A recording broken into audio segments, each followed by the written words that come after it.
I worked with UNDP and UN Resident Coordinator's Office for the last 20 years.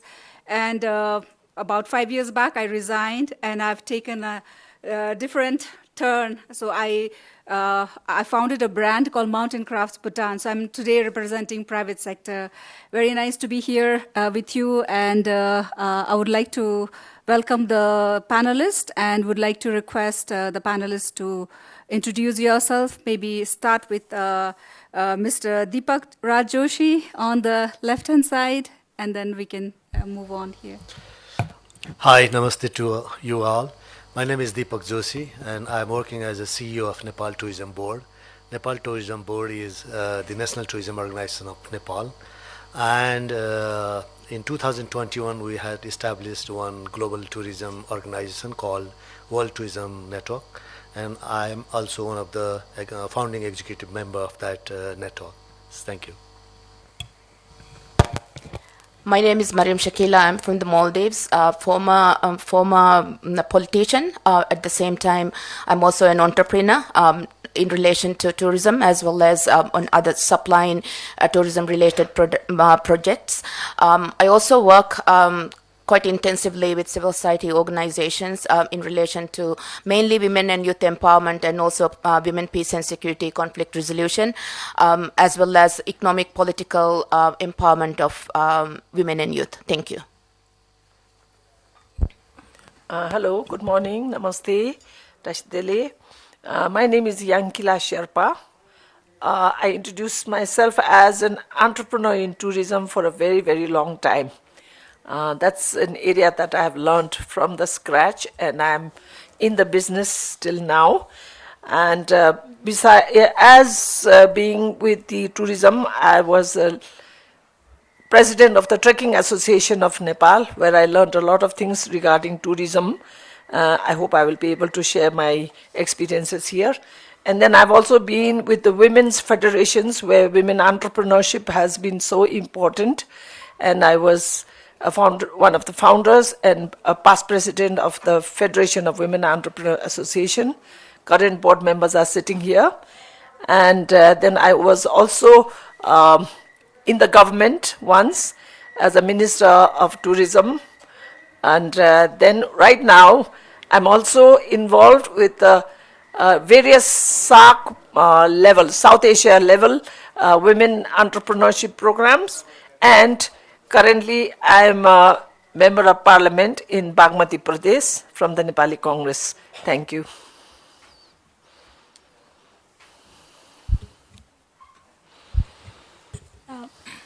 Good morning, everybody. My name is Anu Lama. I work at the International Center for Integrated Mountain Development.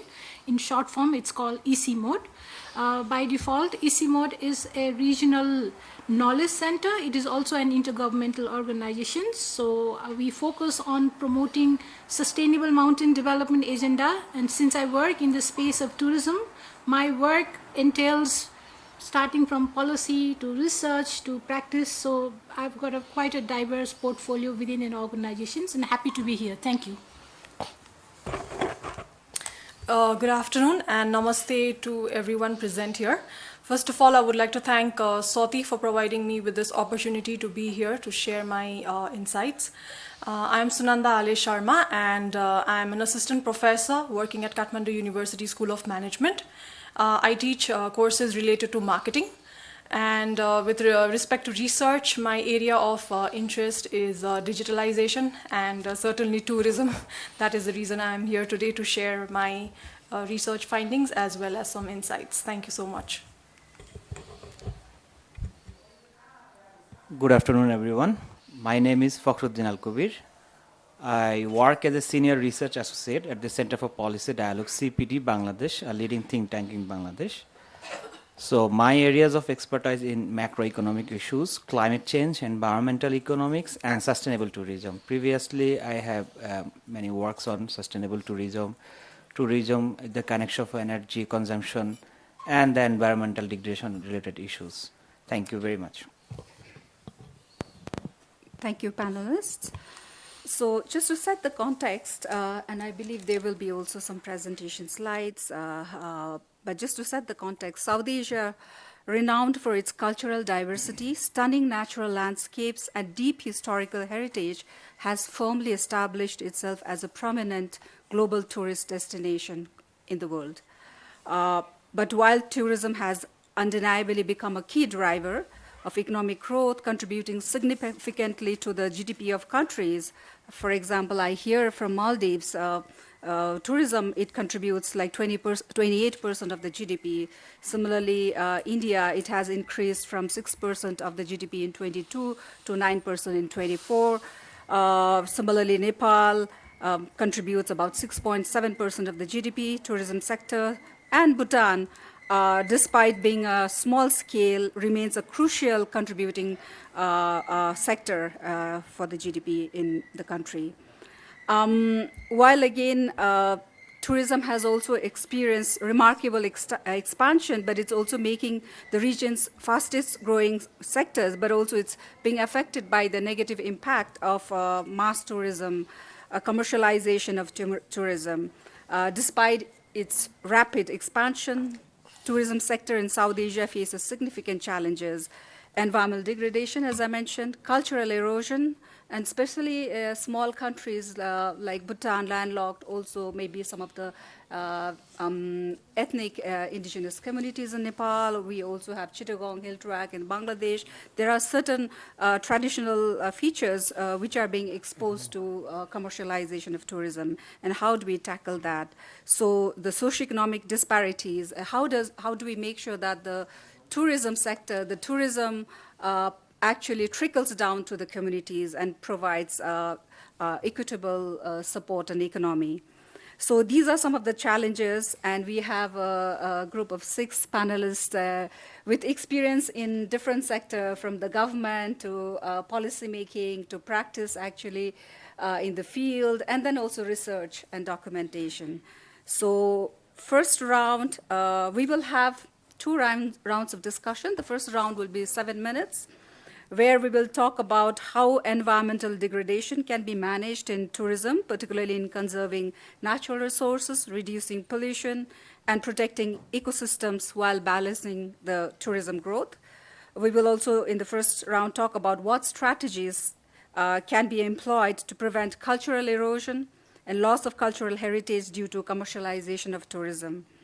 And then we will also talk about a policy in terms of scope for regional cooperation to unlock South Asia's tourism potential. So this we will tackle in the first round. And for the first round, and after the 2 rounds, we will have Q&A with the audience. So please stay tuned and then take note of your questions so that at the end you can raise your questions or share your experience, but be very brief and tell who you are, tell your name, your organization, and then raise the question or comment. So I would like to call upon Madam Yankila, former Minister of Tourism and also currently the Managing Director of Snow Leopard Trek Limited, and also a prominent figure in Nepal's tourism and entrepreneurship and politics. Over to you, Madam. Thank you. You've asked about environmental degradation and conserving natural resources, reducing pollution. That was the first point that you've raised.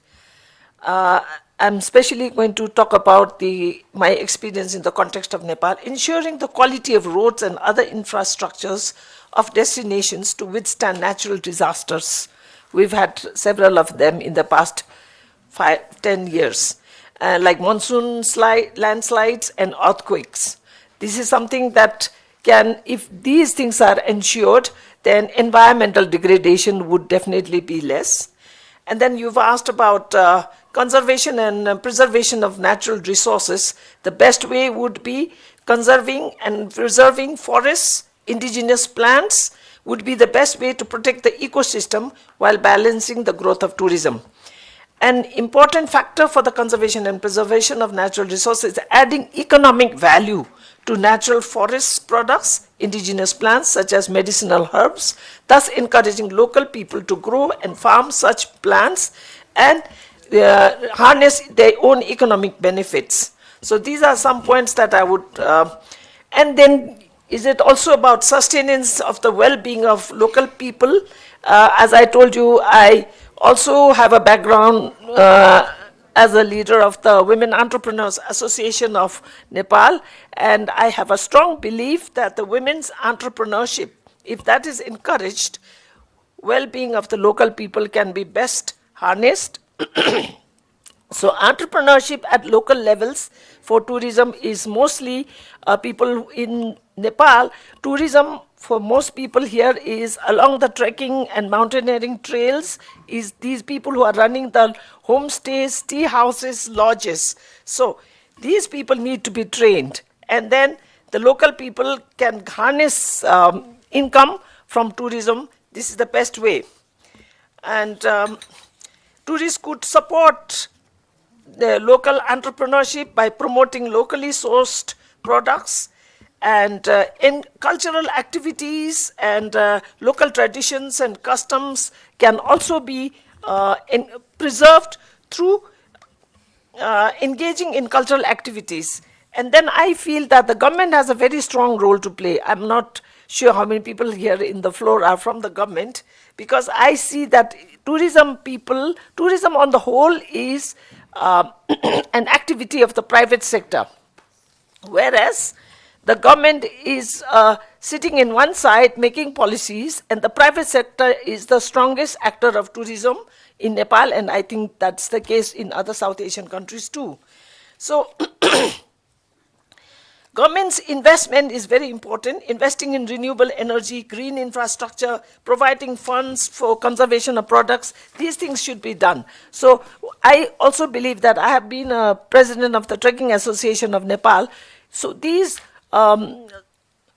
professional organizations like the Trekking Association, the Hotel Association, the Travel Association, these have a very strong role to play, and they lobby for policies with the government.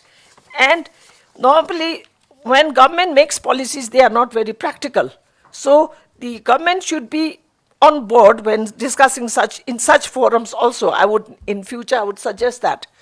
So government could make funds available for conducting workshops, training programs, for raising awareness on ecotourism, both for local communities, stakeholders, and tourism professionals and guides. That's what we used to do in TAN. I was hoping that TAN president would be there, you know. The Trekking Association of Nepal has a big role in formulating plans and programs for ecotourism, and local governments could establish centers for monitoring, evaluating the impacts of tourism activities, which can identify areas of improvement and implement the plan for improvement. I'm not sure if I've spoken. I hope I didn't go beyond time. Okay. Thank you very much, Madam Yankila. Now we move to Dr. Mariam Shakila, former cabinet minister, Minister of Environment, also CEO SIMD Group now from Maldives, with over 30 years of experience in environment, education, business, and politics. And Dr. Mariam is also a powerful voice of women's empowerment in Maldives, I understand. Over to you. Thank you very much. First of all, let me thank Sauti for this opportunity, and also thank you, the audience over here, to come in to listen to us. Most of what I wanted to say, Madam Yankila has said, but then everyone agrees that sustainable tourism is essential for balancing travelers' desires with the environment, social, and economic effects of the industry. So wherever we practice tourism, these are the things that we have to keep in mind. And as global travel grows, embracing sustainable practices becomes increasingly vital to guard against cultural erosion and environmental harm. Strategies include promoting responsible tourism, which ensures that travel does not compromise the health of our planet or the welfare of the communities. So by adopting sustainable tourism, we can enhance local economies and preserve cultural identities while fostering a holistic approach to travel. Collective action is necessary for all travelers to act as stewards of the environment, creating a more equitable and a resilient future for everyone. This cannot be done by the private sector alone. This cannot be done by the government alone. This has to be done together with the private sector, with the community, as well as with the government. And then so to combat cultural erosion and reduce tourism's environmental impact, countries can employ a variety of innovative strategies. The way, Chair, how I have planned my response to this question is, initially I would say in general what all the countries can do, and then I will also focus on what Maldives as a very, very successful destination is doing. So, first and foremost, sustainable practices should be prioritized, such as ecotourism and managed capacity, which help regulate visitor influx and cultivate responsible interactions with the environment. Engage in local communities in tourism development right from the beginning all the way to the end ensures that initiatives align with their cultural values, while educational efforts can promote understanding of local customs among visitors. Supporting local businesses through targeted marketing can also enhance authentic experiences, which in turn bolster the economy. Investments in cultural preservation, like restoring historical landmarks and promoting traditional arts, are essential for maintaining a community's identity. Regulations that curb large-scale developments are crucial for protecting cultural integrity. That does not mean that we don't develop large-scale products, but we have to keep in mind that there are certain rules and regulations and certain parameters within which we can operate. Training tour guides, training the hotel leaders, training the managers is essential, because they are the ones who are ultimately delivering the products or the concepts of ecotourism. So training tour guides, for example, they can give genuine local insights, enriches visitors' experience, while cultural exchange programs foster an interactive environment that promotes mutual respect. Continuous monitoring and evaluation are necessary. Now let me go, without going into further details, let me also go to the specifics about Maldives. Whenever we talk about Maldives or when we mention Maldives, everybody thinks of the paradise. They don't know the ground reality of our country. We are just barely 2 meters above sea level. Only 2% of our country is land. And the geographical dispersion of the islands creates huge challenges for us. Just like the way that you would use roads to go from one place to the other, we can't use that. We have to use the ocean. There are still people who are not aware of what really Maldives geographically, how Maldives structure is. There are people who come to the resort, for example, or to the airport looking for taxis. What taxis? When you show the boat, they said, no, we want to get on a taxi. How do you get on a taxi and then go to the next island? We have to use boats. So these are the kind of challenges that we face. So barely 2 meters above sea level, the kind of concepts that we have to do or the kind of strategies that we have to do are very, very difficult. So for Maldives, one of the foremost things is to preserving the beauty of the Maldives. It is not an option. It is an absolute urgent necessity. Hence, apart from being signatory to almost all of the international conventions, such as UNFCCC, Montreal Protocol, Kyoto Protocol, Maldives has laid laws and regulations, even in the constitution, pertaining to preventing negative impacts from tourism. They have also taken steps to encourage incentives and motivate operators to embrace eco-friendly measures, such as the introduction of Green Key certification, which honors hotels practicing eco-friendly measures. Many resorts in the Maldives are at the forefront. As Ankila Madam mentioned, private sector is the driver for tourism most of the time, although the governments make policies. So implementing eco-friendly practices to minimize the environment impact. In the Maldives, resorts are doing remarkable work at the moment to try and retain our product, to try and preserve the environment for future generations. These resorts embrace sustainable tourism, blending luxury with environmental responsibility. They feature eco-friendly infrastructure, incorporating sustainable building materials and energy-efficient technologies, water conservation systems, minimizing ecological impact while providing exceptional experiences for guests. One of the most critical areas that Maldives focuses for sustainable tourism is marine conservation. The Maldives coral reefs, which is the 7th largest in the world, contributes to 5% of global reef system. Apart from it being a mitigation resource against environmental changes and acting as a protection mechanism from storms and environmental calamities, it is also one of the richest in the world in terms of species biodiversity and home to an incredible diversity of marine life, and a home for 250 species of corals and 100 species of fish. So this is a threat from climate change, overfishing, and pollution. So reefs in the marine, for example, diversity contributes to about 71% of national employment, 49% of public revenue, 62% of foreign currency, 98% of exports, 89% of GDP. So marine conservation efforts are connected with educational programs that inspire guests to appreciate and protect the delicate underwater ecosystem of the Maldives. This is very, very crucial for us. This cultivates sense of stewardship among tourists, transforming them into advocates for the environment. Coral reef preservation projects they undertake. Many resorts in the Maldives have initiated coral reef restoration projects. These projects involve growing coral fragments in nurseries and transplanting them to damaged reef areas. Marine protected areas have been identified, and the Maldivian government has designated several marine protected areas to safeguard critical habitats. And these MPAs restrict activities like fishing and anchoring, which can damage coral reefs and other marine systems. Sustainable diving and snorkeling is also protected, is practiced.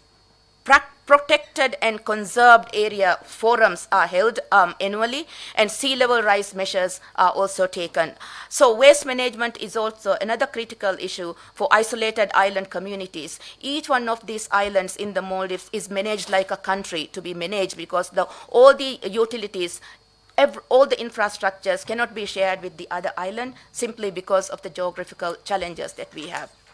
So fresh water is a precious resource in the Maldives, and resorts use desalination plants to convert seawater into potable water and implement water-saving measures like low-flow showerheads and toilets. Grey water recycling systems are also in place in many resorts, where wastewater is treated and reused for irrigation. Now, community involvement and cultural preservation is another area that Maldives is very much focused on. So sustainable tourism in the Maldives also involves supporting local communities and preserving the rich cultural heritage of the islands, promoting local culture, arts and craft, ensuring that tourism revenue benefits native communities in terms of employment, in terms of using their products. And so local employment and fair wages for them, cultural experiences for the guests, and community projects. And resorts also create opportunities for guests to participate in workshops and collaborative projects with environmental organizations that deepen their appreciation of the Maldives' natural beauty and also reinforces the importance of conservation. We believe that educated travelers are more inclined to embrace responsible behaviors and support sustainable practices. The journey towards sustainable tourism requires unwavering commitment on all of us. It has to be a holistic approach. All of us together, hold hands together, both regionally and nationally, I think we will be able to achieve this target. Thank you. Thank you. Thank you, Dr. Mariam.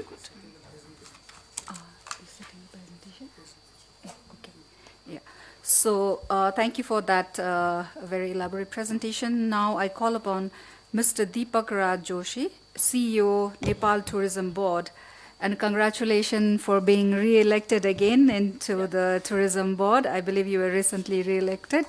Congratulations, and over to you, sir. Thank you. I also echo what Honorable Enkla ma'am and Mariam ma'am both they have shared.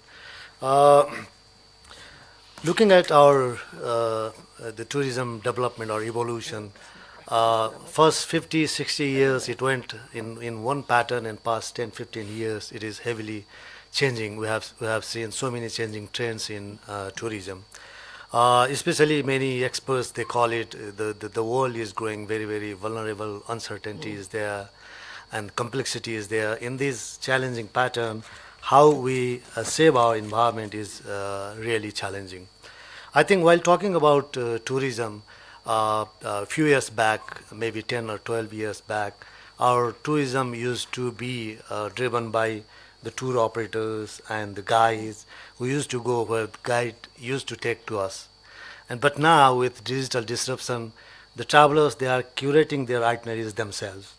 They are finding so many new places. It is not what tour guide and tour operator is selling. It is the TikTok video or the Insta really is pulling them. So the challenge is where to prepare, how to prepare.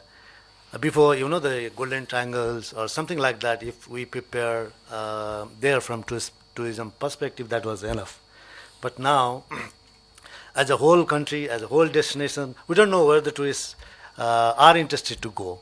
So we have a very, very big challenge to aware how the local communities should treat them. And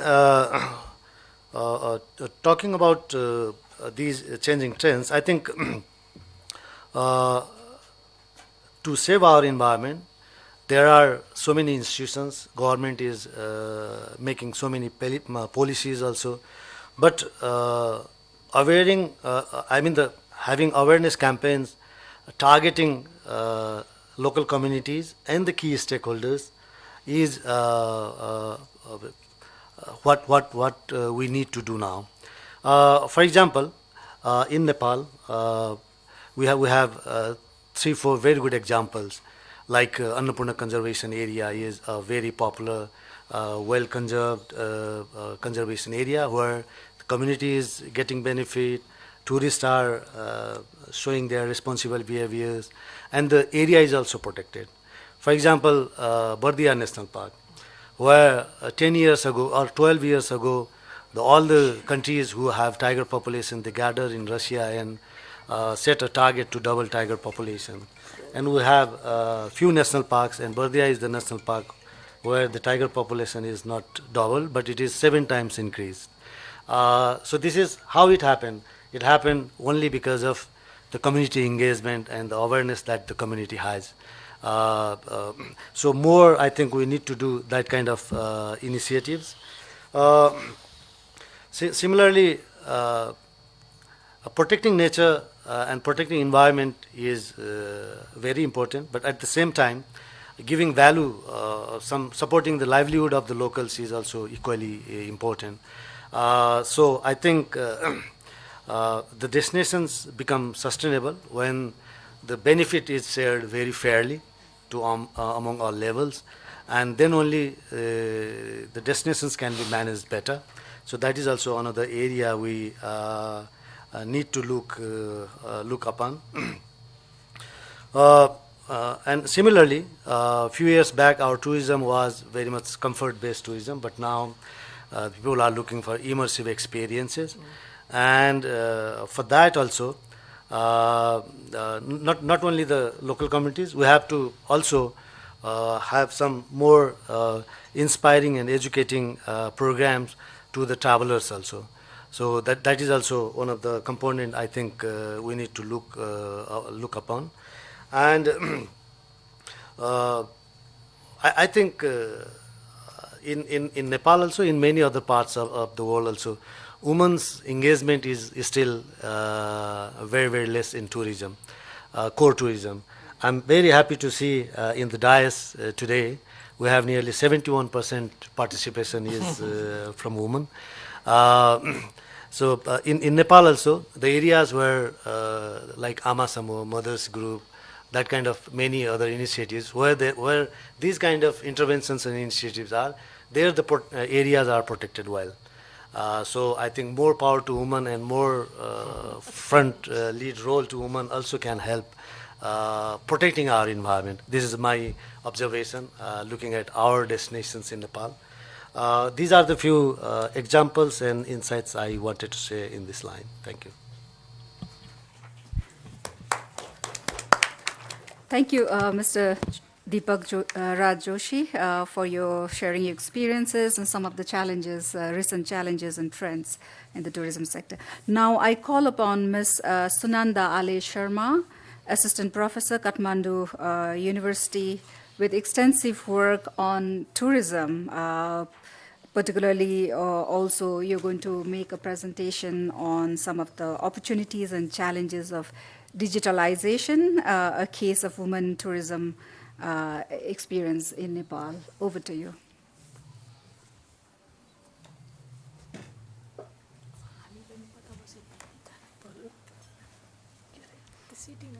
Okay. I don't know whether I should apologize for this, but then it's very uncomfortable for the We'll turn back, don't worry. But then I thought this would be a good platform for me to share research findings of what we did last year. So, as Sita ma'am has already mentioned, the topic of our research was opportunities and challenges of digitalization. And we specially focused our study on the women tourism entrepreneurs of Nepal. And this study has been done with my co-authors, Professor Michael Zadarsky from University of Warsaw, Dr. Michael Trolio from Catholic University of America, Assistant Professor Shaman Kumar Casey, and Assistant Professor Binayak Mallo from Kathmandu University School of Management.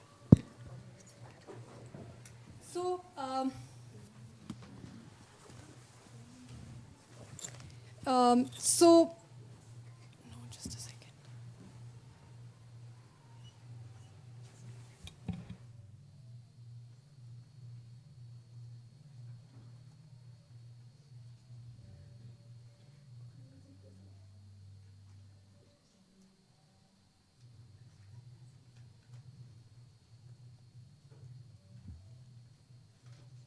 Okay.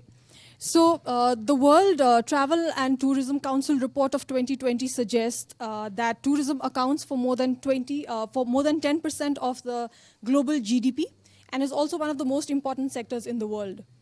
So there are several researches that have been conducted in the context of tourism. But what we, on the basis of our literature review, what we realized was that almost all of the studies were mainly focused were done in the context of the developed countries, and there was very little research that was done in the context of, say, least developed or the developing nations. So even in the context of Nepal, there have been few studies which were focused on the gender tourism empowerment nexus, but there was still a lot of space for us to identify what were the real opportunities and challenges in the context of digitalization for female tourism entrepreneurs specifically. So this was the reason as to why we thought of doing this research. And the study we conducted was mainly focused on understanding what were the main practices of digitalization that these female entrepreneurs were using, and also to understand their perception towards digitalization and also about what they think about the opportunities and challenges of digitalization.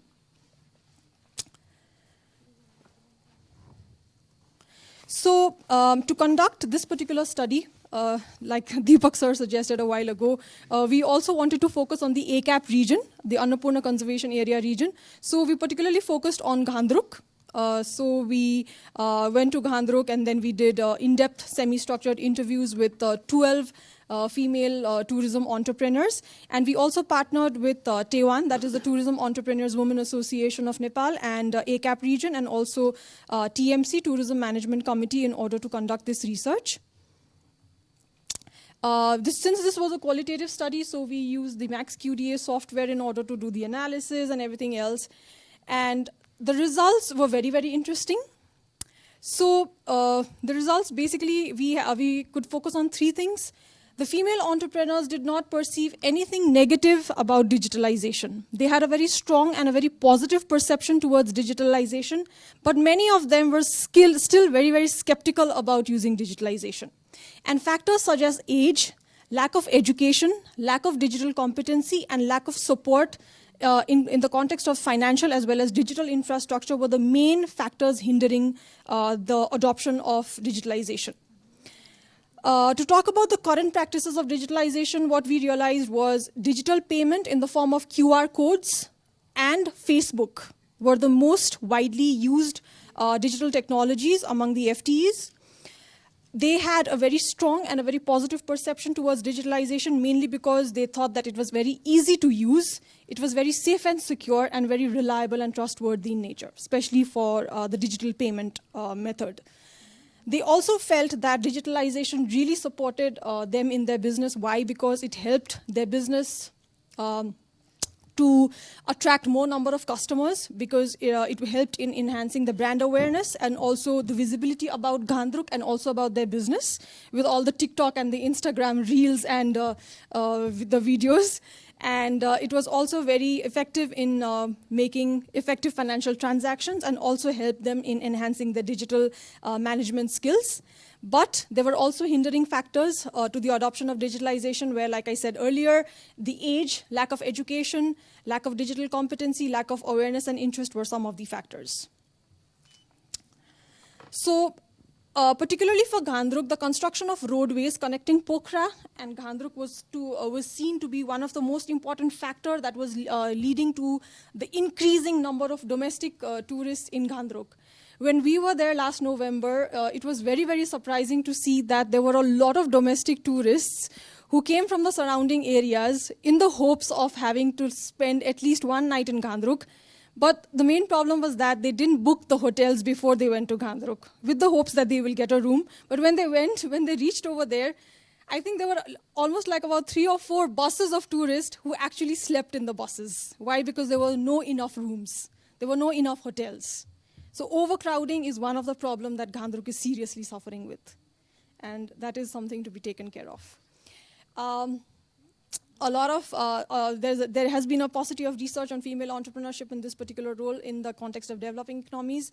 And it was also very interesting to see that out of the 12 female respondents, there were many who had their families to support the use of digital technologies. And they were the ones who were really interested to use those digital technologies, and it was seen that it was because of the family support. They had somebody to support them in the usage of digital technologies. But there were also 2 or 3 respondents, females, who had no support. So they were the sole operators of the business, and they were the ones who were really reluctant to use digital technologies because they said, we don't know about digital technology and we don't have anyone to support us. So there's no point of us, to use these ICT technologies.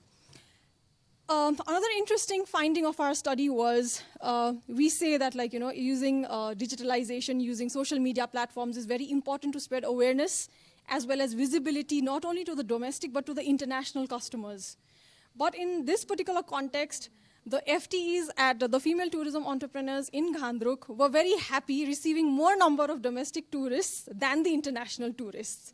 Why? Because they said that the domestic tourists were spending more than the international tourists. They quoted the international tourists to be very disciplined.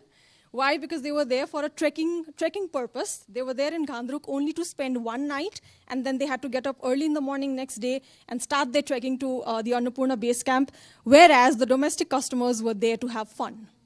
So they would come there for vacation purpose, have blaring music all night, disturb the international customers, and that was one of the main reasons as to why Gandruk is having lesser and lesser number of international customers as compared to the domestic ones. The FTEs hold a very positive perception towards digitalization, but they are also using digital platforms mainly with the purpose of meeting the customers and the stakeholders' requirements.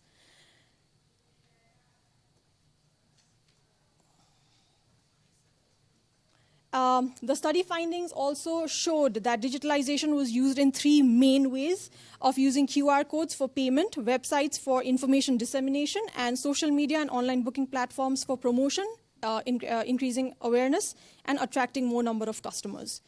So with respect to implications, we feel that if there are more programs related to digital literacy and skill building programs, that would be very helpful for the female tourism entrepreneurs, whereas there should be more workshops and training programs, like Deepak sir also suggested a while ago.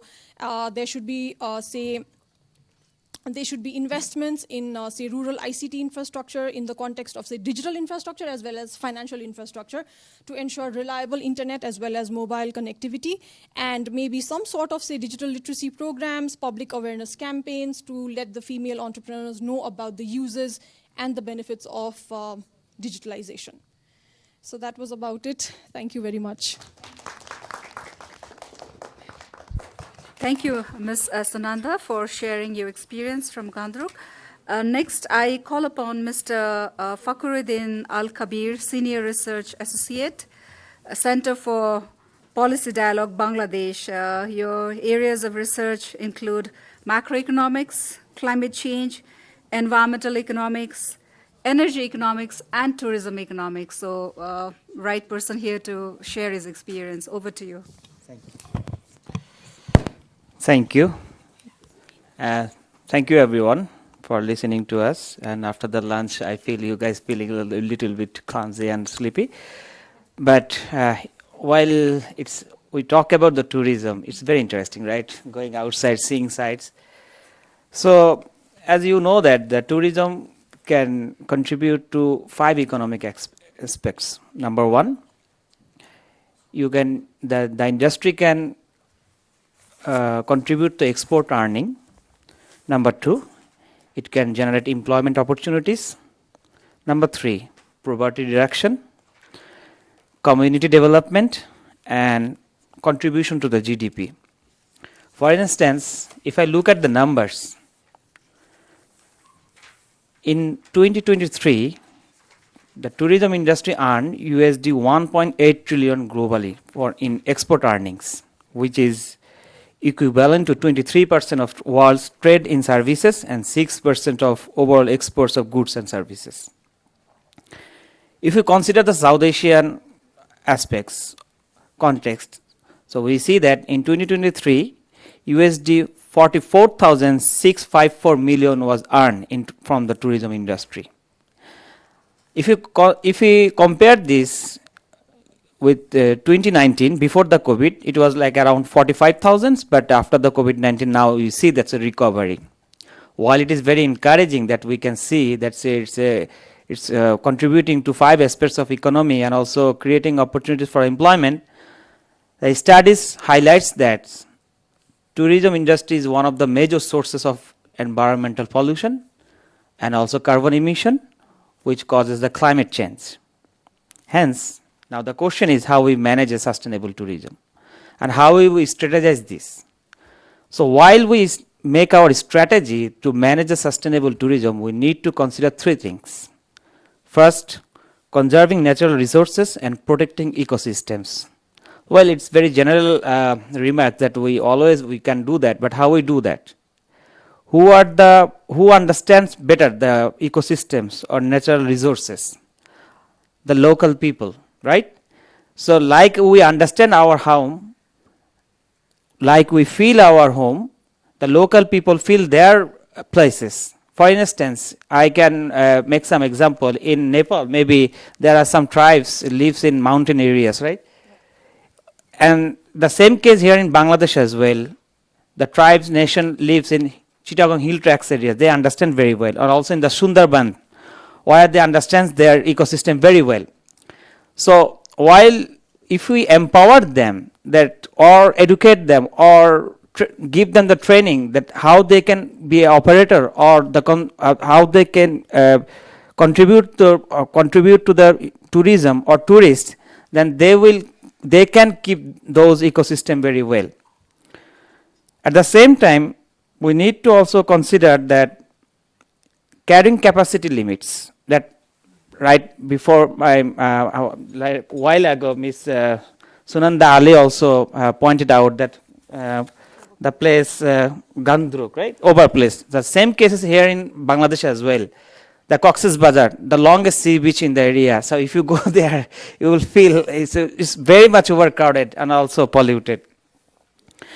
So then again, the resource management programs like renewable energy and all that. From my own study that we have conducted in 2019, we find that when international tourist arrives in destination, we see that the electricity or the power consumption increases. So what is the impact of this? It also emit the carbon emission. So at the same time, we need to also consider that how we can increase the renewable energy. And also we can educate the tourist well for the places like Sundarbans or World Heritage places like Chittagong or mountain hill tracks areas.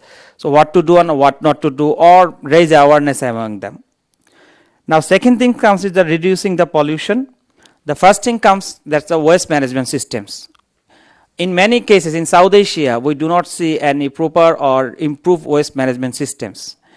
Because this is that the 80% of tourism business are in the informal or only the SMEs that do not have proper education or they do not have proper information to how to manage the waste. So this needs to be considered. Then again, I must encourage and also emphasize on the one thing that can actually solve one of the most complex issues in the pollution, that is ban the single-use plastics in everywhere in tourism destination. Then green certification is one of the things that those businesses earn the green certification, or we can implement the green certification to business to be earned while they contribute to the tourism industry. And the last thing I would suggest that balancing tourism growth with sustainability, like Ms. Sunanda Ale also implemented that Gandruk area is very much overcrowded and that there is no balances on that. So we need to balance on that area. So also I would like to highlight some of the regional cooperation in tourism development. The South Asia is one of the most tourism destination. If you consider this in Europe actually shares the 52% of total international tourism receipts out of the global. So why it is that? Because they have created an environment where a tourist comes from the outside, they can visit whole the Europe. So like regional cooperation can unlock the South Asian countries' tourism potential. For instance, in late 1980s, the SAARC countries agreed on promoting regional tourism. Several initiatives were also taken. For instance, issuing standard travel vouchers for SAARC countries, transport cooperation for the tourists, and promoting the region's natural resources and culture. After the 5 years, in 1991, the SAARC Tourism Council was also formed. But in 2006, the council prepared a detailed action plan. But however, we see due to some lackings and barriers, it could not be successful. Now I would like to highlight a bit more on the barriers. What are the barriers that actually was not successful, that actually hinders the successfulness of the detailed action plan? The first thing is the misaligned government policy. For instance, if you look at the Bangladesh's tourism policy of 2010, we see that they would do this and that, they will contribute to the economy and all that, but there are very less emphasis on the environmental degradation, pollution, and the contribution to the climate change. Now, this is the time we need to think newly that our tourism policy should also include the impact of climate change and the environmental pollution. The second thing is the geopolitics. I would not emphasize on this, as you know, there are some tensions between the nations. Then the third thing is the complicated travel procedures. Well, for instance, if I can say that a tourist comes from the Europe to the South Asia that he would like to or she would like to visit.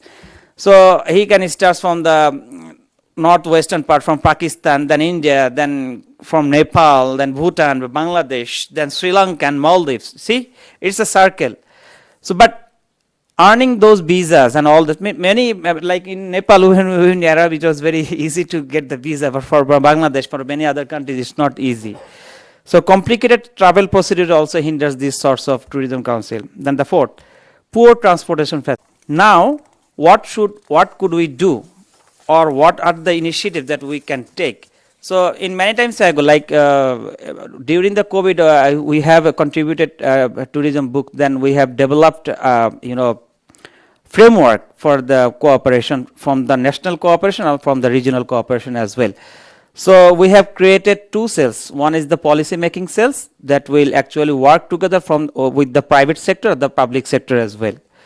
So here, who is the responsible for the tourism industry? For instance, for Bangladesh, it is the Ministry of Tourism. So we can create two committees. One is for the national committee who will look after the national issues, and the another one for the regional committee who would look after the regional issues. Then the another cell is the tourism implementation cell. So whatever the policy the first cell makes, the combination of public and private sector and the regional collaborators, the implementation cell would like to highlight or emphasis on the implementation. So there we would create a power cell. So what are the power cell? What would actually enhance the implementation? That are awareness cell. That means I mean, within the tourism industry, some actors or stakeholders would like to work on the building awareness. It may be several issues like climate change or environmental degradation, pollution and all that. Then research and development would be very crucial. Tour operators or skilled tour operators, I must say, is very much crucial.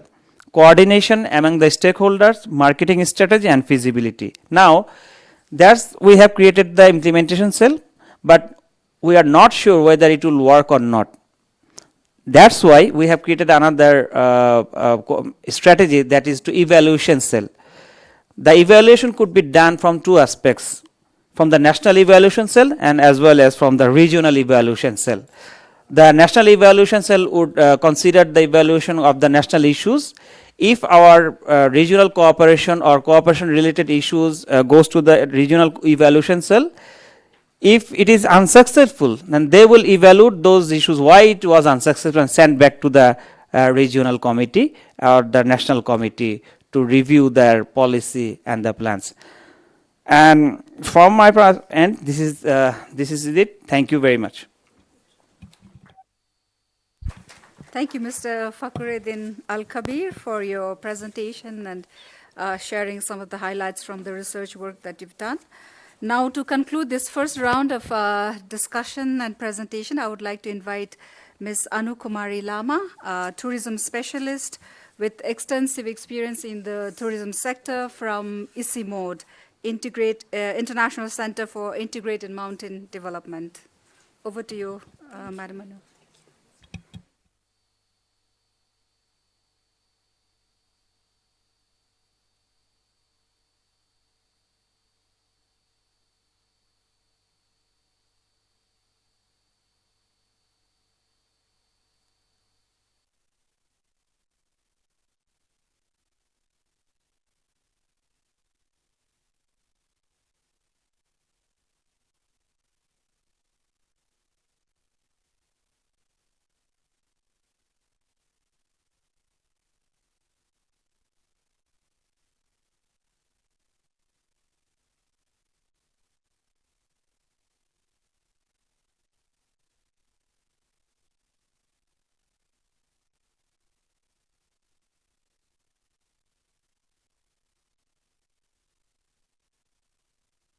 Okay, so one was on environmental degradations, and I also chose the other subject topic in relation to what you call, let me have a look. It's on, wait. So the second questions. Okay, so the second one which I chose was steps required for gender parity, and I specifically focus on keywords that was put in there. It is about employment, business, and governance. So to say that it's about the community, the private sector, and the public sector. So, but because, like I mentioned, the ICIMOD is a regional organization that supports. Do you do it? Okay. So, so we are a regional platforms, and also we represent a group of 8 regional member countries.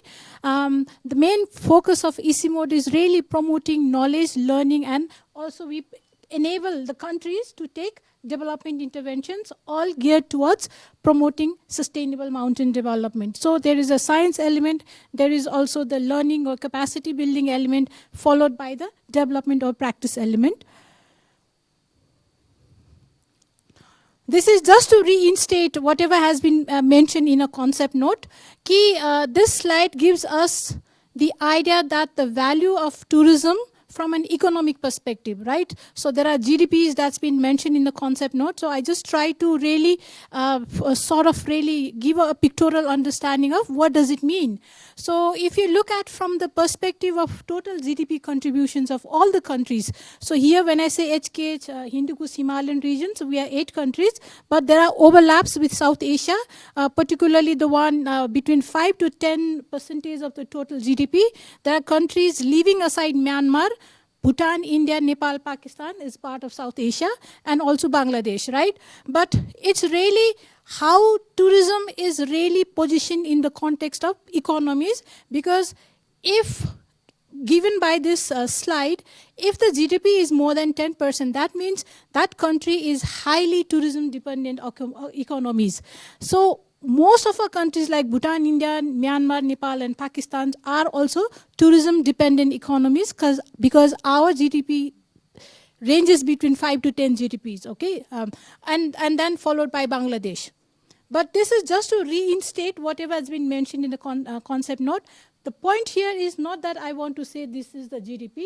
The point here is to really raise this concern that far too many years, the whole notion of sustainable tourism has been promoted from the prosperity angle, from the economics angle. So what we have missed out in this process, although we say it's sustainable tourism, but environment and people has been taken a back step. And that's the agenda that I wanted to promote. So, the planet view, right? Why it's important for us to really give a look and understanding the sustainability aspects of tourism from an environment or a planet point of view. It's because data shows that travel and tourism globally, almost 80% of the goods and services that rely entirely on natural resources. Look at the dependency of tourism on the natural goods and services, right? So what does it mean that because our focus has been so much on the economic profit, we have had this issue. Our esteemed panel members have already talked about overcrowding, waste, pollution, So now the focus here is how do we do or promote tourism differently? So it's not about ecotourism, it's not about nature-based tourism, but what does that tourism contribute to? And so it's about bringing the environmental outcome that is beneficial for the planet. And so there is a term nowadays, an emerging concept that has come, it's regenerative tourism. So the whole purpose of regenerative tourism is about improving the health of the planet. And that is about ecosystem, nature, biodiversity. I am also very much appreciative of Madam from Maldives. She was talking about critical marine ecosystem. Now from the marine or downstream to the mountain, our mountain ecosystem is as fragile and as vulnerable as yours. And that's why the ecosystem or environment or planet should be the center of when we think about tourism now and in future. The next is the people angle, right? So we've heard a lot from community participation, participatory management has been the mantra for most of our countries. So, but why community-based is that because if you look at from a demand point of view, and I'm giving you not only current data, but what's going to look like in a decade, okay, in next 10 years. So if you look at some of the data, so I've taken 4 countries, Bhutan, India, Nepal, and Pakistan. And if you look at the GDP, from 2024 to 2034, there is a gradual increase. So right from 6.8 to 7.6 if it's a case of India, or Nepal from 6.6 to 7.1 GDP. So that is a very positive trend. That goes to show that future of tourism is very bright in our region. That is, it is helping to improve the GDP. From an employment point of view, look at the figures, right? From 45.3 million in the case of India in 2024, in 10 years' time, it is going to generate around 63 million jobs, right? So all across the board, if you look at it, these are all very positive, right?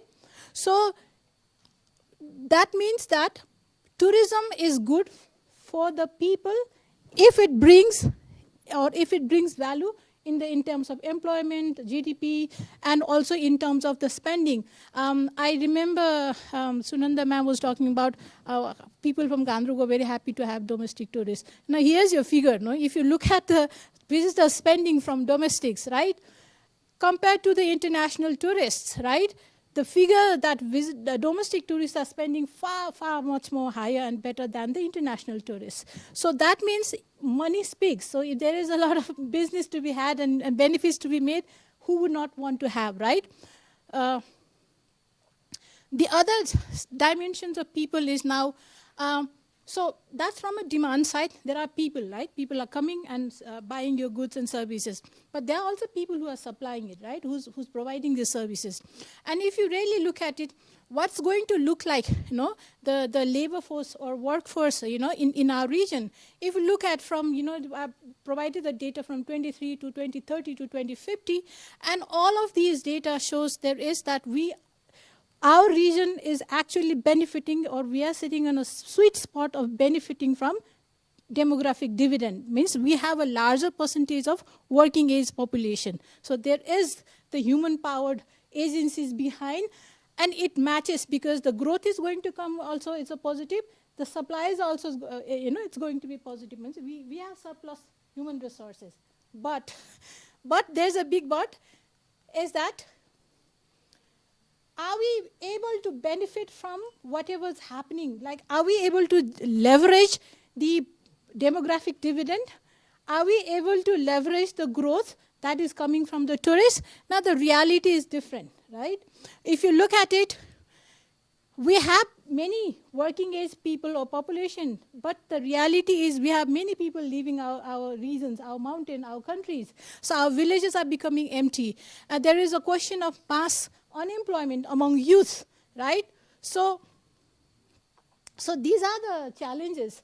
Now, how can we really, so if you see from the growth and the supply, our future is quite, you know, secure. We should be happy about it.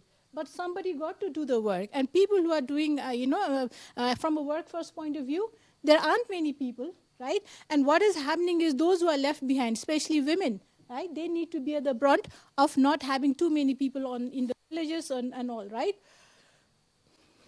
So that level playing field from overall workforce participation. But what about the gender? So the second question was on gender parity, no? So if you look at it, the 2023 global gender gap data was such an alarming figure, because what it says was, in terms of when you look at the global gender gap, they normally look from three parameters: political empowerment, economic participations and opportunities, and education attainment. And that figure, the report of 2023, what it says is that the political empowerment has stagnated thanks to COVID, okay? The other one is economic participation and opportunities for women has regressed. So it has not improved, but it has regressed, right? And if you look at, I circled the figures in the economic participations and opportunities, there is 151 and 152. So this is the survey done out of 156. So India and Pakistan rank 151 and 152. That's such a worse place to be, you know, if you're looking from an economic participation of women. And so overall, if you look at from South Asia, it is the second lowest among all the 8 regions to achieve the gender parity. That's a very general statement. Now, how about tourism, right? So global gender parity is not specific to tourism. So there is another data to suggest that the tourism and gender equality, is it improving or not? And so there is this a study done by Zhang and Zhang in 2020. They done the, understand the relationship between tourism and gender equality from 36 Asian countries. And what they found was, of all the regions, South Asia has the worst performance in terms of gender equality and tourism. So there is an alarming figure from a gender parity point of view. Now comes the big elephant in the room. We talked about COVID, we talked about climate change. I'm just bringing everything together. Is our tourism resilient? And we should be happy, because if you look from a COVID, recovery, there is a data like South Asia, almost 94, the tourist arrival in our region, we've already reached 94% of the pre-pandemic, means 2019 mandako, 94% we've reached it, right? That's a good news. But the bad news is we have some other long-term challenges, and that's climate change, and also there is this over-tourism, something which seems so invisible, but it's so important that mass tourist or mass tourism, overcrowding, overexploitation of resources. These are such a fundamental issues for the sustainability of the mountain tourism. So I'm not going to go to the details, but just to reinstate from the figures that climate change is going to be staying here. It is going to be a long-term sustainability challenge for our region. Now, so the question was, how can environment degradation be managed while balancing the growth? So, and I sort of looked through that we need to really think about transitioning tourism to the future that is green, and that's inclusive, and that has to be climate resilient also. But how do we do it, right? And there are some steps that came to my mind. It starts with knowledge generation, right? Evidence generation. It starts with enabling environment, the policies and strategies, which I've heard from our fellow panelist member also. And there is a term that I wanted to really highlight here, promoting nature positive tourism. It's no longer ecotourism, no longer nature based, but that tourism should really protect the environment. It should really regenerate the ecosystem services, means bringing the positive impact. So it's not about doing no harm, but doing the positive impacts to the environment. So if you flip the context, then promoting nature tourism is something I think that should be the thinking about. So when you are thinking about tourism is from a different lens, then it also opens opportunity to create a new business opportunities and also green jobs, right? So it's all about supporting tourism workforce. How do you transition? If you're talking about renewable energy, if you're talking about water management, waste, it's all about technology assisted that promotes green practices in the business, right? That job is also ensured. That also allows us to really open the door for promoting innovative investment, because it does require different sort of an investment opportunities. And also last but not the least, multi-stakeholder collaboration. So the second question which was posed was, what steps needed to achieve gender parity? And when you look at it from an employment, business, governance point of view, these are the list of things that we need to think about. One should already start from aspects of knowledge and skills, because it does require thinking from a different lens. What skill capacity? Are they competent to deal with the new sort of a reality that mountain tourism or tourism are facing?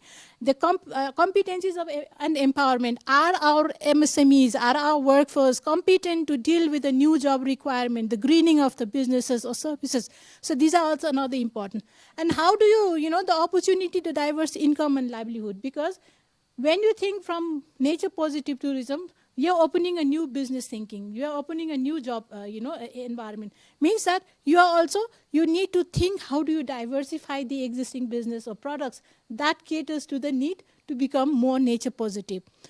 But then having that is capacity is another element. So this is a new space that they need to work. So capacity building is equally important. And then last but not the least, because this question was also on governance, so institutions' capacity to govern, monitor, and manage the transition. Because now we need to move away from nature-based or ecotourism to more regenerative, more nature-positive, means we need to also, our local government policymakers should also know about and how they think about the eco-transition. Last, because it's such a cross-cutting issue, we do require more of a coordination and collaboration. Now, I wanted to just highlight all these things has to be put in place. But having said that, if you put gender parity into the question, whatever transition you do, whether you vote towards green or digitalization is in aspects of inclusion, right?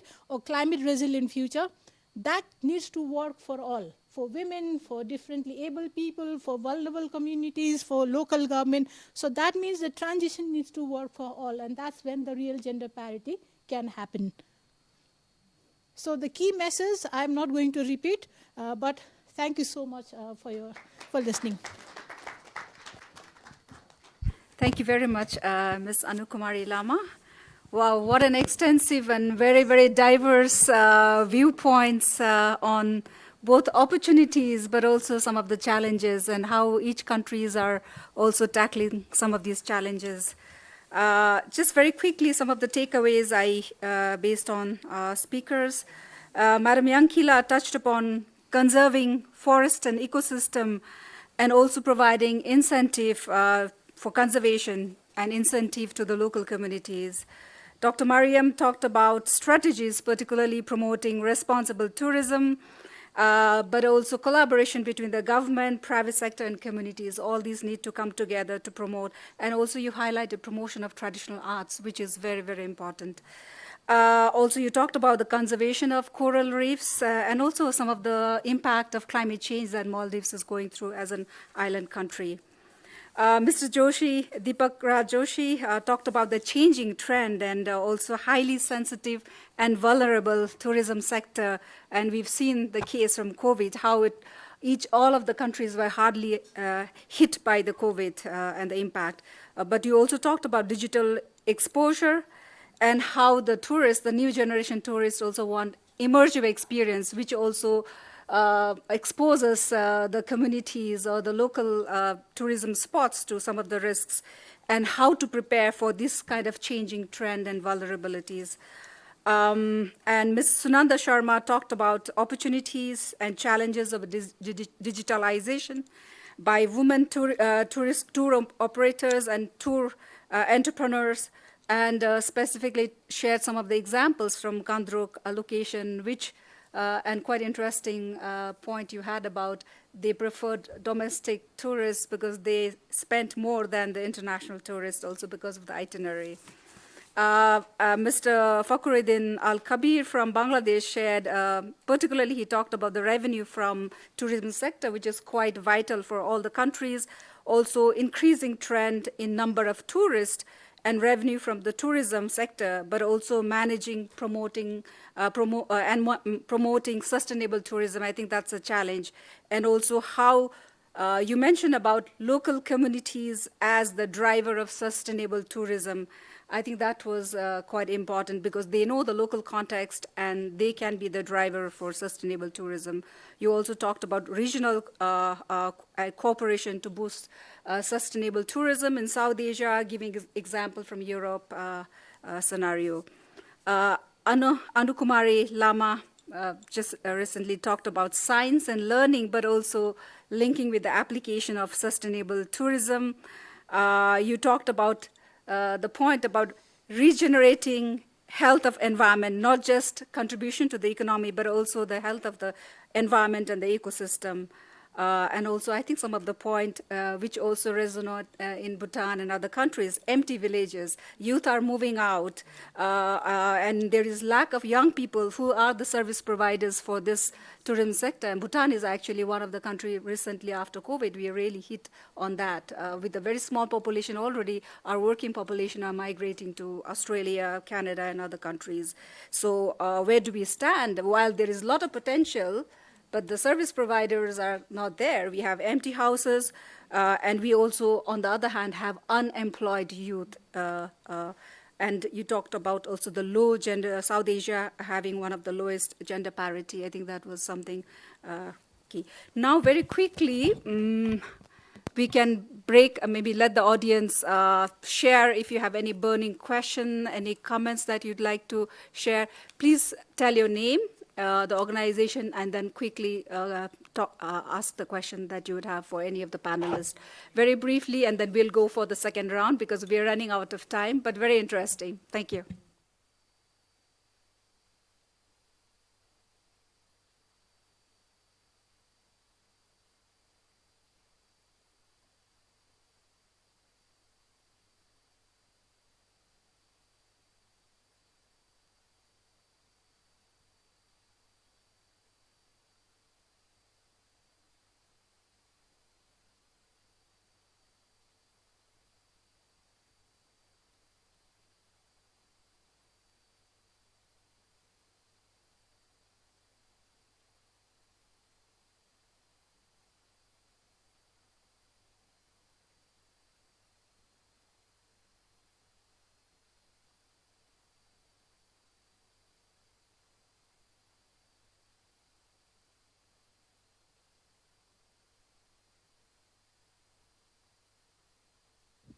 has to be is linked quite a lot with that.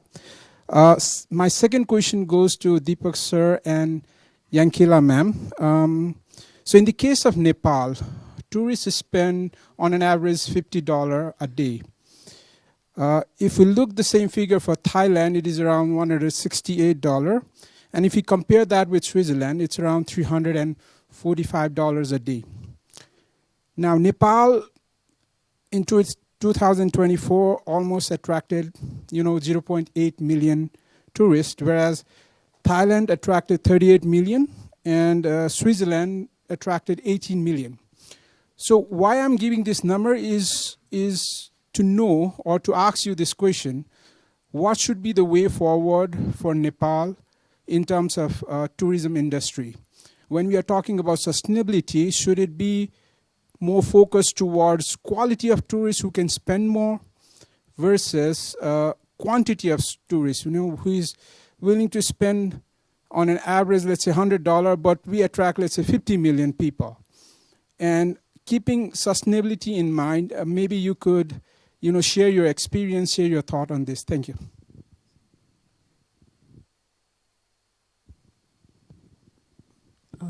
Hello, namaste sabaijanalai. I'm Menuka Karki. I'm an economist, researcher, also visiting faculty at Kathmandu University. My question is to everyone here related to Nepal tourism in the panel. Maybe more focused to Deepak Raj Joshi sir. We have seen that in the, I don't have exact figures, but we have been reading that Nepalese people, and in our own circle also, we see people, when the income increases, people start going abroad for touristic destination than Nepal. And we actually lose a lot more from Nepalese income rather than gaining more through international tourists, we lose more from Nepalese going abroad for touristic destinations. So why cannot we capture and keep that domestic revenue at home, rather than only focusing on bringing international tourists? Why cannot we promote domestic tourism in Nepal?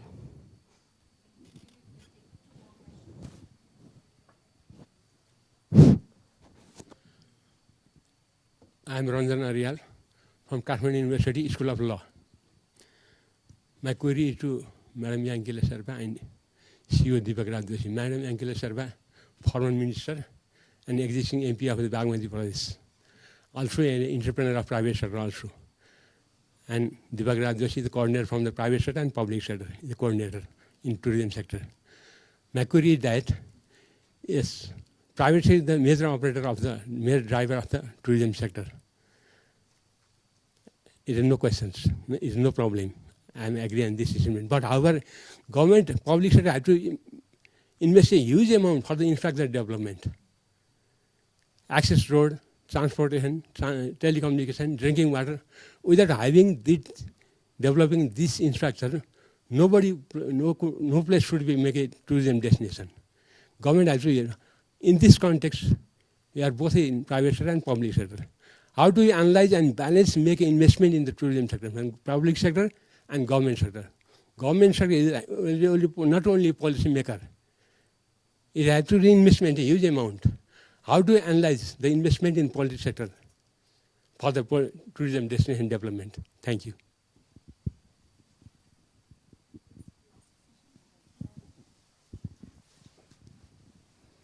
Namaste everyone. My name is Pasang Shangtan. I'm a lecturer at tourism lecturer at Gate College. So I have a little different question. So it's dedicated to Anu ma'am and all the panelists. Protecting Himalayas is protecting the earth. This was the slogan which led COP29 Azerbaijan Climate Action and Tourism. At the heart of mountain lies the mountain people. And every day pine forests are declining in Everest region, and Everest is becoming a garbage dump. We all know that the government bodies, national government bodies in Nepal are expecting the tourism number to increase, but they are not looking at the sustainable side. And on the other hand, we have world banks which give grant to underdeveloped countries, and which Nepal has been issuing since 2 and 3 decades. Mode, we have also heard about Mode, who is playing a prominent role in mountain tourism and Everest tourism region and tourism development in the region. But still the slogans have not been answered. And after the delegation, all the slogans are just limited to the boardrooms and conference halls. So I just wanted you all to touch on this point. Thank you. Thank you, everyone. Yeah. Namaste, everyone. I'm Uma Khakurel from World Eco Expedition. I'm a tourism entrepreneur. And we operate Australian groups in Nepal, one of the biggest adventure company from Australia. I think we are all in the same page regarding sustainable tourism. So what we stress, we try to promote rural tourism, which covers agriculture, nature walk, wildlife hunting, riding, all historical culture tour. And now we are facing, there is opportunities, of course, but we are facing big challenges which increasing day by day. One is youth migration, especially in Nepal. Yeah? And then less trained and skilled personals. So some of the skilled ones, they are already out from the country. So now we used to hire from the ground level, And then lack of necessary infrastructures like such as roads, bridges, transportation, accommodation, health post, etc. Because our business is totally based on rural things. We have to send for the trekking, hiking, that is all depends on the villages. So we need this thing. And lack of training in areas such as cleanliness, hygiene, health, and hospitality. We need some training for all our routes where we use the lodges and all, because everything is now totally based on economic, that everybody wants to make money, and then they just look for the quantity, not the quality. Yeah, so this kind of bargaining with all of us, and not all of us, especially our guests. Yeah. And then increase of interest of local people in foreign goods. So we have to train our locals for organic farming, greenhouse tunnel farming, and of course we need to give them the training. We need to use the biopesticides. I'm involved with Tree Help also, and Yankiladi is also with us. And this is a Trans-Himalayan Environment Livelihood Project.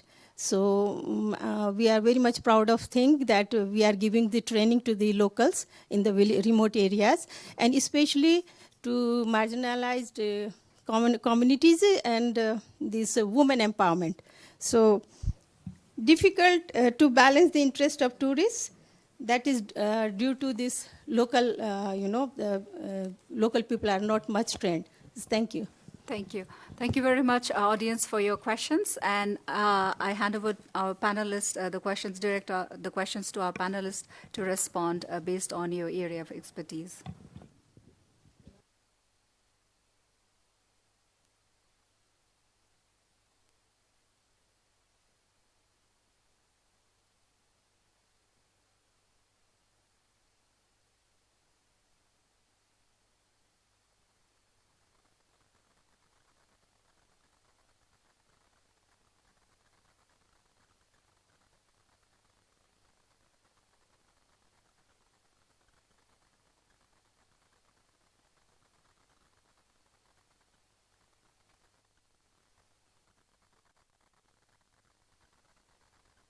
Sorry, which are real facts that you have mentioned. In Nepal, tourism has become a mainstay of life for the majority of the people. Even though we say that agriculture is the mainstay of life, for most people it's the easiest thing to do. You don't need to have a training, you need to open a lodge and people will come and eat over there. So, and there is no control on the prices and on the quality of the services that are given. So it's a kind of, I feel very sad because I've been in the government before, and right now also I'm in the Bagmati province, where government level people are not at all conscious of what should be done to control the mass tourism and promote quality tourism. So for which I again stress the need of the private sector agencies that I mentioned before, Trekking Association, Hotel Association, all these people and the government should be closely working together to make plans. Where the government is making plans and programs, mostly the private sector is not consulted, which is a very sad thing. The minister will come and inaugurate, he will give a speech, but the policy makers are the people who are sitting below him, the secretary and the rest of the people in the government. So there needs to be a real good communication. I mean, this is a big thing about Nepal's tourism case today. So, and also another thing is that Nepalese people going out. Now, this is a big challenge today. We're not able to keep the young people behind. There's a big migration, and then, that's again to do with our governments that have not been stable in the past years. So now we have a kind of a stability, but we don't know. Still, the economy is not doing that well. So I see that there's a big challenge for the government. And in Nepal's tourism, we are also facing competition not only in the South Asian region, but also with international. So we are talking more about competition in prices. I think in India, prices are lower, even lower than our prices. They are next door India. Somebody visiting North India will charge lesser than ours. And we are so much connected with India, with no visa formalities for Nepalese people and for tourists, the flights. And one of our biggest challenges is in Nepal is we do not have big international airports that other countries in South Asia have. And connectivity has been a big challenge here in Nepal, which the government is trying to think about the two international airports, Pokhara and Lumini. Again, and somebody from Kusum also mentioned about the government is spending a lot of money on infrastructures for tourism. Infrastructure is basically not just for tourism, it's for the people. It's for the people. Development is not just done for tourism development, it's done for the need of the people. Roads are going to Jumla, Humla, and my place in Olangchungkola in Taplejung is not for tourists, but it's because of the demand of the people. So, and I consider environmental pollution is also unmanaged infrastructure in most of these regions, which is causing environmental pollution. I think our CEO here, Mr. Deepak Raj Joshi, will give you more understanding on how this can be managed to some of the questions that you have raised to two of us. And I think Deepakji will have a lot more to say as a CEO, and he is the mediator between the private sector and the government. So he has much more to say. Thank you, Dee. Most of the things you have already said. Just to add on the quality thing, I think length of stay of the visitors wise, we are double of what global average is. But the revenue wise, it is almost half of what global average is. Basically, I think in our case, there are 4-5 reasons. That's why it is looking like that, the data is. The one thing is our national flag carrier is very weak, and the share of the visitors that national flag carrier brings is very low share compared to other international airlines. And the aviation, the flight cost is so high, and that's why most of the visitors, they are spending higher share of their tour package in the flight cost rather than inside the destination. And second is, I think the poor infrastructure, we lack basic infrastructure to serve the tourists. That's why the high spending visitors are coming less. This is also another thing. And third is our overall economy is more than 50% economy is informal economy, and the visitors, whatever they are spending, that is not all counted in that tourism category. Otherwise, most of the economists who have done some studies in this line, they say it is close to 100 USD, but since there is no proper counting system of whatever all the amount they are spending, it is not counted all.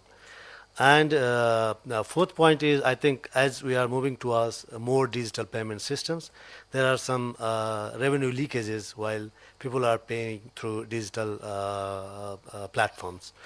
For example, the earlier a travel agent used to sell a package of, let's say, per night $125. The $25 commission from Nepal agents they used to get, and then $100 a Nepali hotel. But that 25% is taken by either Expedia or Booking, something like that. So that is also another thing. And the fifth most important thing is, I think, we are also not promoting quite aggressively and with innovative packages to the segments who are spending more. In that line, we are trying to intervene and then go more aggressive from Nepal Tourism Board. So these are few things I wanted to share. And regarding the more outbound than inbound tourism, I think we cannot control people traveling outside, and we should not do.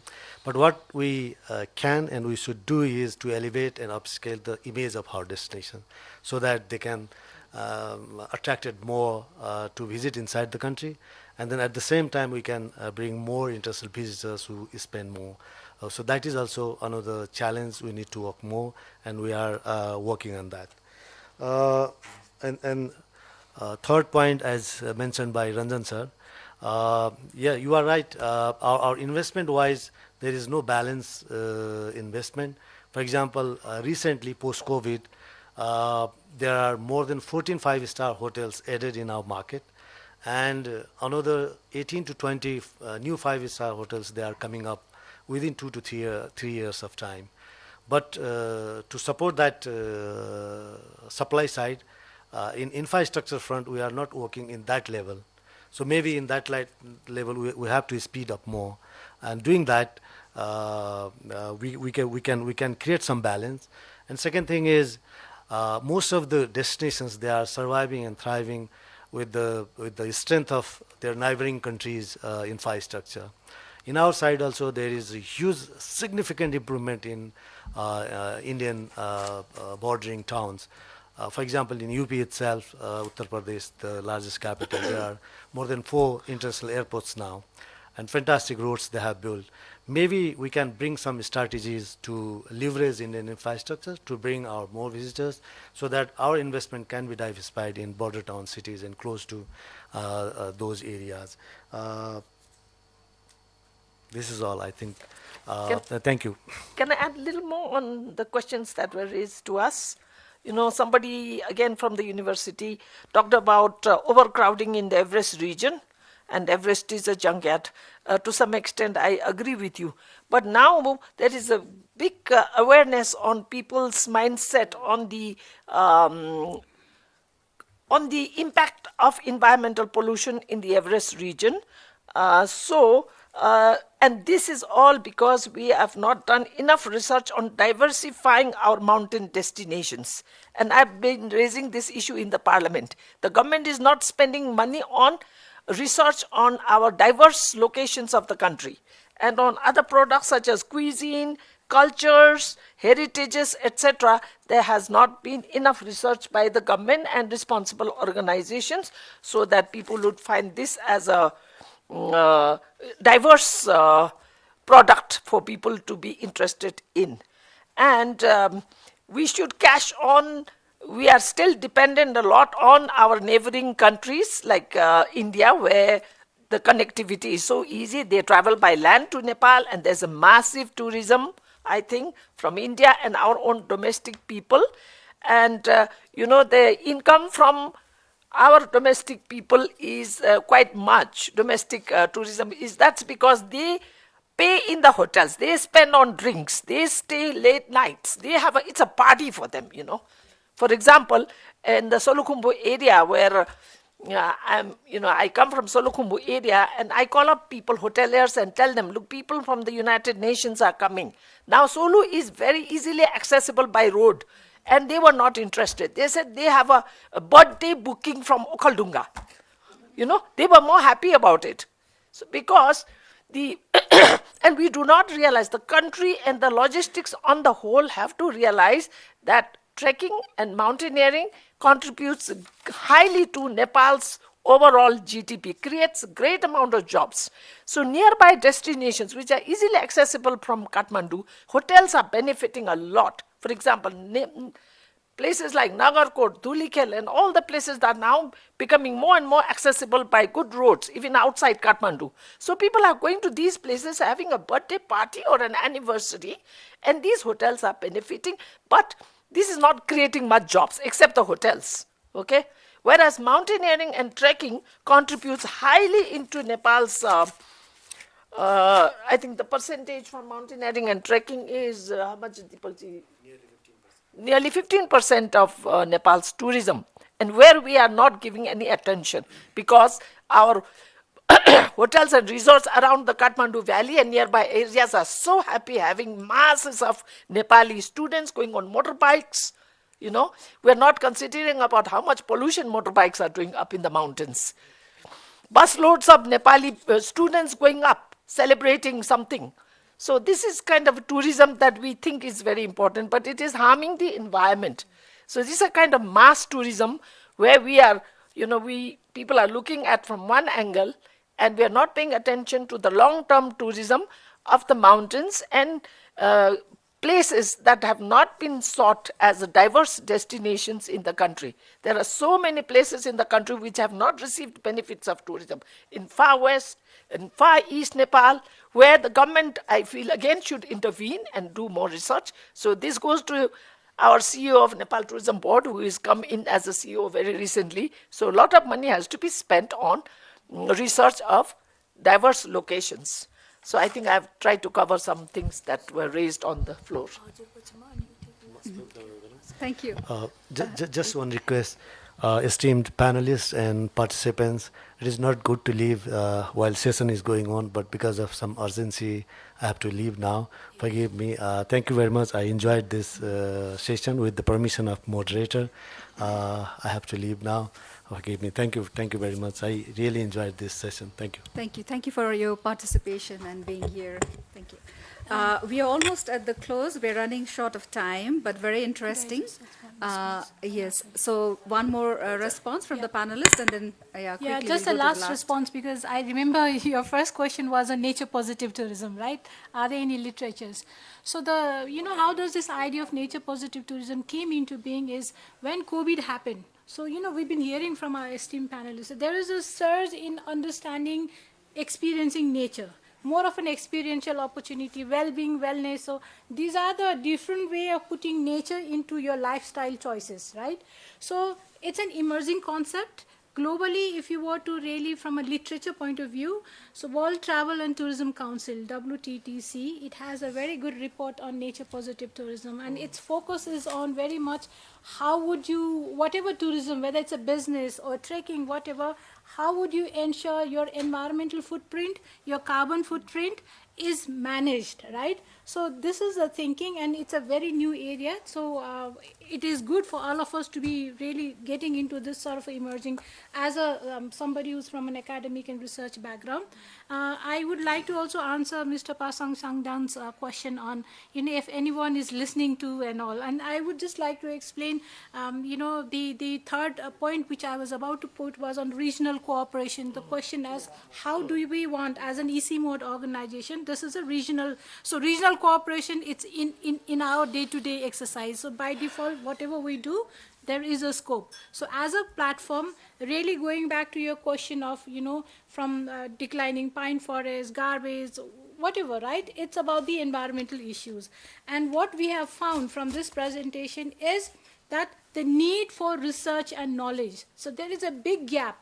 What do we mean by the question on nature positive tourism? If this is a way forward, what do we mean by? So there is a need for research, there is a need for knowledge generation, and that needs to be translated in such a way that if you are an academician, you should be able to use this as a curriculum.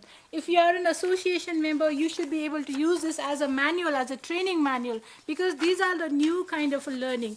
And what I would like to announce from this floor is that from in 25-26, EC mode is coming up with a flagship program of bridging the knowledge action gap. Means that we would really collaborate with countries, especially Bhutan, Nepal and Pakistan, or whoever's interested, but currently we are focusing on 3 countries where we would like to collaborate with all the other stakeholders like government, research and practitioners, community, and also other members like training institute to really develop curriculum and training manuals to really understand what is this knowledge that we're talking about and how do we package it and publish it so that it could be used by any institutions, whether it's a research organization or government recognized like CTVT, NATHM, and also these are the stakeholders that we are looking at, and that's something because we're doing from a regional point of view. So that is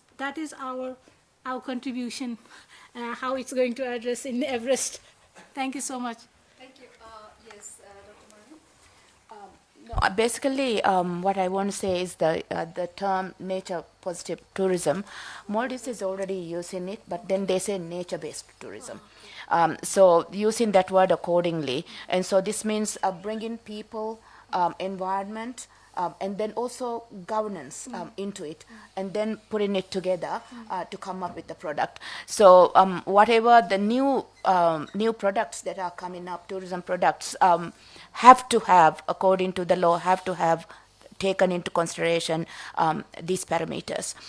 The other thing, I think a panel like this should not go without actually touching on what we can do as a region. Now, Maldives, for example, is ocean-based tourism, mountain-based tourism. For tourists who come over here, would also benefit if they also experience, like for example, ocean-based tourism. Now, there are very simple things that we can do apart from waiting for SARC to wake up and then do what they need to do. For example, we can, through tourism product providers, we can develop a unified vision and regional branding can be done. This can be done private to private people, business to business. And then then the region can promote cross-promotion of the various attractions and shared marketing competencies. Then, of course, comes for the infrastructure. But for Maldives, of course, you can't have that infrastructure like the way that, for example, you were talking about the rail or the train or the road access. But for, again, the flights between, the air travel between Nepal and the Maldives can also be promoted. And then give this as a package. The other thing is like data sharing. And on conservation projects, data sharing on, and then also create a regional website, for example, where we can have packages where tourists come and spend, I don't know, let's say 3-4 days in Nepal or 5 days in Nepal and then 5 days in Maldives and all that, but then to be sold through this website, which would be owned regionally. And then another thing that I also think of is digital collaboration through the websites again, and then also and then create mechanisms that ensures continuous improvement based on visitor experiences and stakeholder inputs. So this way we will be able to come up with products that are eco-friendly, that are nature positive, that will also benefit for the communities, that will also enhance economy, because obviously there has to be a balance between, you can't have a tourism product without benefits coming, financial benefits coming. But then for us to be able to find that balance, we need to be able to do that. And I think our region, with such diverse attractions, has huge potential that would be mutually beneficial for each one of our countries, whether it is ocean-based tourism or whether it is mountain-based tourism or gastronomical tourism, the agro-tourism, medical tourism. There are opportunities. Thank you. Thank you very much, panelists, for responding to some of the burning questions that came from the audience. We are now at the close. We started a bit late because I think some of the panelists arrived a bit late. So we just take maybe 3 more minutes. The last point, I think, also building on the presentation from Anukumari Lama, the low gender parity in South Asia. I think just we give 1 minute each to the speakers who haven't spoken recently, Mr. Fakhruddin as well as also Sunanda. If you can touch just in 1 minute, highlight what steps could be taken to achieve gender parity in the tourism sector. Over to you, Mr. Fakhruddin. Thank you very much, Miss. I can highlight one issues here in Bangladesh. So the social barriers or social stereotyping is one of the thing that is very much highlighted here in Bangladesh. So that's why we see that tourism entrepreneurship development and also the tourism employment generation in the Bangladesh mostly focused on male dominated focus. So in this case also another thing is that when we the female entrepreneurs try to access the resources, they feel lots of barriers like gender stereotyping and then mistrust from the investors and all that. But it is very important to access to the resources or finances. So first thing I would like to highlight that we need to remove the gender barrier. I mean social barriers, as well as we need to make it easy to access to them, providing them with the incentives whoever coming up in the tourism industry and build their own entrepreneurship development. Also another thing is that many female workers are working in the informal sector. As a result, they face lots of as imperative or inequality, low wage compared to the their male counterparts. So these things need to be accounted and acted accordingly. Thank you. Thank you, Sita ma'am, for the question. In the context of Nepal, I would like to share that I think there is a different scenario when we look at the urban side and then at the rural side. So particularly when we are looking at the female tourism entrepreneurs in the urban areas, they seem to be more independent and there is less involvement of the male counterparts. But when we are talking about the rural tourisms over there, like, a lot of international studies or a lot of international research studies, especially done in America and say the Western European countries, suggest that a lot of female entrepreneurs are solo actors in the context of, say, tourism businesses. But in our context, we seem to have a contradictory setting where it's more like a family business sort of a setting for the tourism entrepreneurs, specifically for females. But it was also very interesting to note that a lot of the males from the families who have gone abroad for, say, labor works were certainly coming back to Nepal and assisting their wives or their, like, the females in hosting, like, the business. And like Mr. Fakhruddin just mentioned that, like, it was because the female counterparts were having sort of trouble, like, looking for loans and, like, doing other things for their jobs. So yes, I mean, there is certainly a parity, like, in terms of the ownership, especially in the rural context of Nepal as well. But like I said earlier, there is a difference when we look at the urban side as well. Yeah. Thank you. Thank you very much, audience. We come to the close of this session. Thank you for listening patiently and some of the interesting questions that you've asked. We'd like to really share our appreciation and extend our thank you to all the panelists, Madam Yankila Sherpa, Dr. Mariam, Mr. Deepak Raj Joshi, who just left, Dr. Anukumar Lama, and also Sananda Sharma, as well as Mr. Fakhruddin Al-Kabir from Bangladesh. Thank you very much for being here and sharing your rich knowledge and experience. This is a very, I think, very extensive, a very interesting topic, and it's, I know it has taken a bit more time than expected, but also because I think we started a bit late. But thank you very much, audience, for your patience.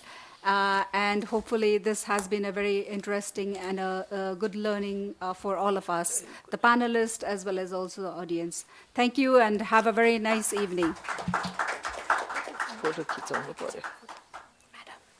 Madam, you are requested to sit here for the photograph.